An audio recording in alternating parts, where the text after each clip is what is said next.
아수라장이 되고 눈 깜짝할 사이 생명을 앗아가는 2차 사고. 뉴스에서만 봤지 야 저렇게 해서 사람이 죽을 수 있구나라는 걸 어저께 처음 봤어요. 또 다른 사고를 막기 위해 그리고 내 목숨을 지키기 위해 여러분은 어떻게 해야 하는지 잘 알고 계십니까?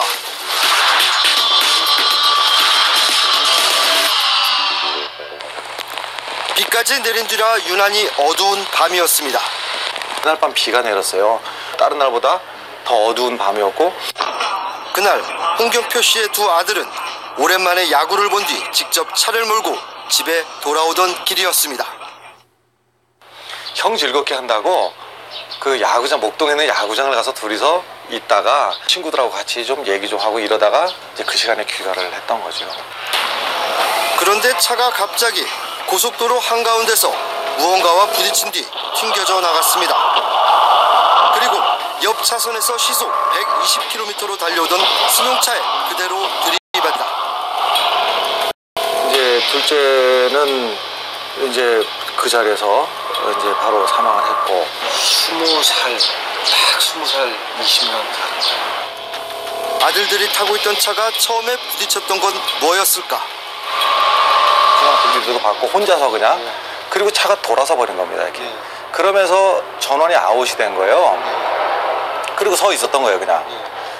이 깜깜한 밤에 역방향으로 전원이 나가서 서 있는 검은 차를 발견할 길은 없습니다. 검은색 차량이 빗길에 미끄러져 1차로 위에 거꾸로 멈춰서 있습니다. 막 뒤따라오던 차는 간신히 핸들을 틀어서 스쳐 지나갑니다. 하지만 홍 씨의 두 아들이 탄 차는 서 있던 차를 미처 보지 못하고 그대로 들이받습니다. 그리고 튕겨져 나와 옆에서 과속으로 달려오던 다른 차에 부딪힌 겁니다. 이 와중에 첫 번째 그 소리가 가해자입니다. 왜 가해자입니까? 앞에 있는 차를 발견 못한 전방 주시 태만입니다. 그러나 검은색의 전원까지 꺼진 채 10분 동안 고속도로 위에 방치돼 있던 차량은 흉기나 다름없었습니다. 스피드 마크도 없었다면서요? 없었습니다. 비명도 없었습니다. 전혀 없습니다. 2차 사고의 사망률은 일반 교통사고보다 6배나 높습니다. 특히 고속도로에서 벌어진 2차 사고 10건 가운데 7건 가까이는 사망사고로 이어집니다. 고속도로에서 일어나는 교통사고를 처리하는 고속도로 순찰대. 취재진은 하루 동안 그들과 동행해보기로 했습니다. 고장이 났는지 가변 차로에 세워진 차량. 차주 비켜주세요. 차주 비켜주세요. 하지만 아무런 조치 없이 운전자는 태연하게 차 옆에 서서 보험사와 전화통화를 하고 있습니다. 가변 차로 엑스 좀 해주십시오. 순찰대 급히 불꽃 신호기를 설치하고 차량을 휴게소로 인도했지만 해당 운전자는 별일이 아니라는 반응이었다고 했습니다. 그렇게 하면 사고가 날 수 있거든요. 아마 차량에 노출되어 있더라고. 아니면 트렁크 열던가 여러 가지 조치가 있는데 그건 잘 못한 거죠. 사소한 대처가 잘못돼버리면 큰 사고를 이어지거든요. 사람도 나와 있고. 순찰대원들은 대부분의 운전자들이 고속도로가 얼마나 위험한지 모르는 것처럼 보인다고 얘기하고 있습니다. 그 사고를 겪어본 사람은 좀 아니지만 처음 겪는 사람은 당황한 거죠. 사고 났으니까 빼면 안 되는 거 아니냐. 현장 보존을 해야 된다. 감히 뺑소니 아니냐 이 생각하시는데. 이인순 씨도 올해 초 아찔한 사고를 겪었습니다. 갑자기 겁을 드니까 실속이 없었고요. 갑자기 이렇게 무쇠가 보였거든요. 차하고 사람하고. 급히 핸들을 꺾고 브레이크를 밟았지만 사고를 피할 순 없었습니다.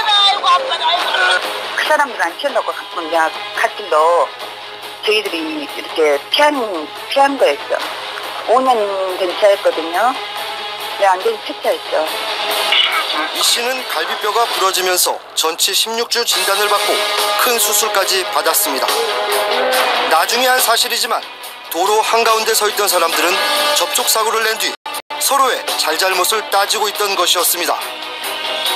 너무 화가 나더라고요. 진짜 그 차들만 아니었으면 사고가 안 났고 그 차들이 삼각대만 내놨어도 괜찮고 아니면 비싼 깜빡만 켰어도 이런 일이 없었을 건데 진짜 너무 억울하고 분하더라고요. 그때는요. 사고가 나면 뒤에 오는 차의 위험을 알리기 위해 손수건을 흔들고 말 그대로 혼신의 힘을 다해 수신호를 하는 행동. 대부분의 운전자들은 이런 행동을 당연하게 받아들입니다. 고속도로에서 차가 멈췄을 때 어떻게 대처하시겠어요? 일단은 옆에다 세우고 이제 그 삼각대 세우고 불 그 해가지고 휘둘러야죠. 오지 말고. 그다음에 사고에 대해서는 항상 아버지가 이제 트럭 운전을 하셨기 때문에 항상 그걸 배웠거든요. 하지만 이런 행동도 2차 사고로 이어지기 쉽습니다. 도로교통공단의 도움을 받아 시뮬레이션 실험을 진행해봤습니다. 같은 코스를 각각 시속 80km와 120km로 달려봤습니다. 시속 80km로 달릴 땐 돌발 상황을 가까스로 피해갑니다. 하지만 시속 120km로 달릴 땐 장애물이 나타나자마자 브레이크를 밟았는데도 사고를 피하지 못했습니다. 시속 80km로 달릴 경우 정지거리가 54m에 이르고 120km일 경우엔 100m 이상을 지나가야 차가 멈춰설 수 있습니다. 다시 말해 고속도로에선 급브레이크를 밟아도 100m 안쪽의 모든 장애물을 치고 지나갈 수밖에 없다는 겁니다. 고속도로 같은 자동차 전용 도로에 차가 갑자기 서게 될 경우 우리나라 도로교통법에서는 그 사고차 후방 100m 지점에 이런 안전 삼각대를 설치하도록 규정되어 있습니다. 그리고 야간의 경우에는 이보다 더 100m 뒤쪽에 이런 빨간색의 불꽃 점화기도 추가로 설치하도록 되어 있습니다. 하지만 제가 이곳까지 걸어오는 동안에도 제 옆쪽으로는 수많은 차량들이 엄청난 속도로 지나갔습니다. 그렇다면 만약에 차가 도로 중앙에 서게 됐을 경우 이런 규정들을 다 지킬 수 있는 사람이 몇이나 있을까요? 그날 사고는 1차로에서 벌어져 훨씬 위험한 현장이었습니다. 야간이고 차가 워낙 쌩쌩 달려온 상황이어서 차가 거리를 많이 못 뛰었어요. 순찰차를 동원해 안전거리를 확보하고 삼각대, 불꽃 신호기까지 설치하고 돌아선 순간 검은색 차량이 순찰대원 코앞까지 달려들었습니다. 그냥 찍고 뒤로 보는 순간 이제 차가 검은색 차가 이렇게 브레이크도 안 밟고 달려온 거죠. 급히 중앙 분리대 위로 올라가 위기를 넘겼지만 다시 생각해도 등골이 오싹해집니다. 일단 올라타서 보니까 손 눈이 마주쳤어요. 그래서 마주보고 올라가서 손 살았구나 느꼈죠. 그리고 사고차가 저기 교육을 받은 순찰 대원들에게도 고속도로에서의 후방 조치는 쉽지 않은 일입니다. 동민인데 저기쯤에 있었고요. 고속도로는 빠르고 편안한 길이지만은 상당히 위험한 데예요. 저희도 그 위험을 무릅쓰고 이렇게 감수하면서 일을 하지만은 저희도 위험해가지고 지금 내리기로서 무서운 그런 현장이 있어요. 일반인의 경우라면 더 두려울 수밖에 없습니다. 1차 사고 뒤 차 밖으로 빠져나오지 못한 운전자. 신고를 받은 경찰이 차에서 내려 갓길 밖으로 나가라고 말하지만 돌아오는 대답은 다급한 외침뿐입니다. 나오세요, 그쪽으로. 못 나가요, 못 나가. 알았습니다. 빨리 갈 테니까요. 기다리세요. 여기 항해선, 여보세요? 예, 빨리 오세요. 운전자들에게 사고 후 후방 안전조치의 필요성에 대해서 물어봤습니다. 당연히 기본적으로 설치해야죠. 야간이니까 더 위험하니까. 제가 다녀보니까 너무 이렇게 한 10m, 20m 세우는 분들은 차가 고속이니까 금방 접근하게 되더라고요. 그래서 한 50m 이상 돼야 되지 않을까 생각을 하는데 특이하게도 후방 차량의 입장에서 대답을 했습니다. 그렇다면 만약 자신이 1차 사고를 낸 운전자라면 후방 조치에 대한 대답이 어떨까요? 만약 선생님이 만약 그런 일을 하셨을 때 그 삼각대를 설치하실 수 있으시겠어요? 만약에 1차선에서 만약에 그렇다면 제2의 사고가 발생할 위험이 높으니까 그거는 조금 고민해 볼 필요성은 있겠죠. 1차선, 2차선 글쎄 그건 모르겠네요. 1차선까지는 사고를 안 나봐갖고 모르겠는데 거꾸로 거슬러 가려면 아무래도 힘들겠죠. 차가 막 달려오고 그랬다 그러면은 고속도로에서라면은 후방 차량 운전자 입장에선 당연히 필요한 조치라고 말하면서도 막상 사고 당사자가 되면 대답이 달라지는 겁니다. 후방 조치에 대한 현행법이 현실과 동떨어져 있다는 얘기입니다. 1차로에서 사고 났으면 1차로에다 설치하라는 것처럼 보여져요. 그러다 보면 뒤에 오는 차한테 받쳐서 사망하거나 또는 크게 다칠 수 있거든요. 그래서 그 규정이 현실적으로는 맞지 않아요. 비현실적이에요. 100m는 성인이 대략 1분 정도 걸어야 하고 뛰어도 20초 정도 걸리는 긴 거리입니다. 영국은 모든 차량이 45m 후방에, 미국은 트럭과 버스만 30m 후방에 삼각대를 설치하도록 법으로 정하고 있습니다. 그런데 이런 규정은 일반 도로에만 해당될 뿐 고속도로에서는 이런 의무조항이 없습니다. 고속도로에 더 강력한 의무조항을 둔 우리나라와는 다르다는 얘기입니다. 현재 도로교통법으로 정해져 있는 거리 규정의 근거에 대해 경찰청에 직접 문의해봤습니다. 그런데 의외의 대답이 돌아왔습니다. 이게 이제 만들어진 게 몇십 년이 됐는데 이 규정이 현실적이지 않다는 건 저희들도 알고 있고 저희 쪽에서는 오히려 저기 불꽃 신호를 갖다가 200m씩이나 갖고 내려가게끔 하게끔 규정되어 있는 거 이거 문제가 있다. 우리 스스로 알고서 지금 바꾸려고 하고 있는 중입니다. 문제는 또 있습니다. 야간에 사고가 났을 때 목숨을 걸고 법에 따라 후방 조치에 성공한다 해도 사고 예방 효과가 생각만큼 크지 않다는 겁니다. 뉴스토리 팀은 전문가의 도움을 받아 한 가지 실험을 해보기로 했습니다. 비상등이 켜진 차량, 삼각대, 불꽃 신호기를 각각 200m 떨어진 곳에서 지켜봤습니다. 그런데 삼각대는 어디에 설치했는지조차 찾을 수 없습니다. 차량 전조등 불빛의 거리는 50m에서 최대 100m. 저녁에 시속 100km로 달리는 상황에 안전 삼각대만으로 후방 차량의 사고의 위험성을 알리기는 불가능합니다. 안전 삼각대는 자체 발광하는 것이 아니고 쏘여진 빛을 되돌려주는 그 효과로 인해 가지고 물체를 보여주게 하는 것이거든요. 그렇기 때문에 빛이 없으면 안전 삼각대는 아무런 효과를 발휘할 수 없는 무용지물이 됩니다. 불꽃 신호기는 꽤 멀리까지 보였습니다.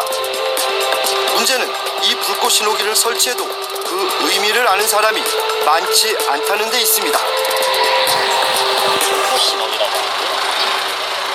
저는 그거는 모르겠는데 삼각대까지 하는데 이거는 모르겠네요. 아니요, 전혀 들어본 적이 없습니다. 시범이? 이게 뭐야 이거? 9명 중 단 3명만이 불꽃 신호기에 대해 알고 있었습니다. 이런 것이 이제 예를 들어서 운전자들한테 이게 많이 익숙해져야만이 저것이 사고다 무슨 문제가 있다는데 하다가 뭐가 하나 있으면 저게 뭐지 이러고 갈 수도 있어요 사실은. 그러니까 이것은 홍보 궤도가 굉장히 중요하다 봅니다. 법규는 정해져 있지만 현실적으로는 설치가 힘들다 보니 다양한 아이디어 제품도 출시되고 있습니다. 멀리서 원격 조정을 있는 움직이는 삼각대입니다. 위험하게 멀리까지 걸어가 삼각대를 설치할 필요가 없습니다.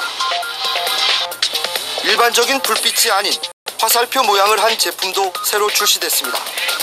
운행하는 과정에 공사 차량의 화살표를 보고 그 화살표를 소형화를 시켜서 일반인들도 가지고 다닐 수 있도록 했으면 좋겠다.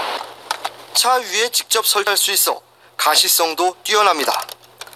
운전자들은 허울뿐인 규제 대신에 사람을 살릴 수 있는 현실적인 대안을 필요로 하고 있습니다. 우리 기술력으로 충분히 할 수 있을 것 같아요. 어느 일정한 충격이 가해지면 에어백이 터지듯이 일정한 충격이 가해지거나 또는 자동차가 이유 없이 갑자기 멈췄을 때는 저절로 불꽃이 올라온다든가 또는 거기서 어떤 강한 빛이 나올 수 있게 한다든가 그러한 기술이 가능할 것 같거든요. 고속도로에서 사고가 났습니다. 어떻게 해야 할까요? 차가 조금이라도 움직인다면 갓길로 차를 뺀 후 여유가 있다면 안전조치를 취합니다. 그리고 가드레일 밖이나 사고 차량에서 최대한 멀리 떨어진 뒤 112에 신고를 합니다. 내가 살아야 다음에 오는 차를 살릴 수 있죠. 내가 살아서 탈출해 있어야 뒤에 오는 차한테 내가 위험을 알리고 그리고 빨리 119 또는 경찰에 112에 신고를 해야죠. 그래야 2차, 3차 사고를 막을 수 있죠. 내가 탈출하는 거 비겁한 짓이다? 그게 아닙니다. 더 큰 사고를 막기 위해서 꼭 필요한 행동이죠. 불꽃 신호기가 있다면 멀리 가서 세울 필요 없이 뒤로 힘껏 던집니다. 여러 개일수록 좋습니다. 사고 차가 있다는 사실을 얼마나 안전하게 효과적으로 전달하느냐가 제일 중요하기 때문입니다. 200m까지 갈 필요가 없다고 봅니다. 일회용인 불꽃등의 신호기, 불꽃 신호기에 불을 붙여서 미국처럼 한 두세 개, 서너 개를 뿌려 놓은 겁니다. 노면에다가. 안전장비도 없고 피할 곳도 없이 차 안에 갇혀 있어야 하는 최악의 상황이라면 안전띠를 메고 사이드 브레이크를 풀어놓습니다. 차 안에서 안전벨트 메고 사이드도 가급적이면 채우지 말고, 이게 왜냐면 뒷차가 와서 2차 사고가 나도 밀려서 앞으로 밀려나게끔 안전벨트 메고 그렇게 대처하는 게 좀 중요할 것 같습니다. 2차 사고에 대해서 대부분의 운전자들은 설마 나한테? 라는 생각을 가지고 있습니다.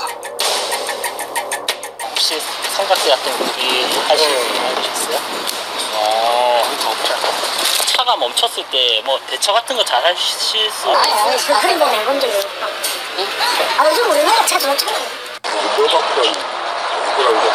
그런 거를 솔직히 갖고 다니는 사람은 없을, 알면서도 내 차는 고장이 안 나겠지 하는.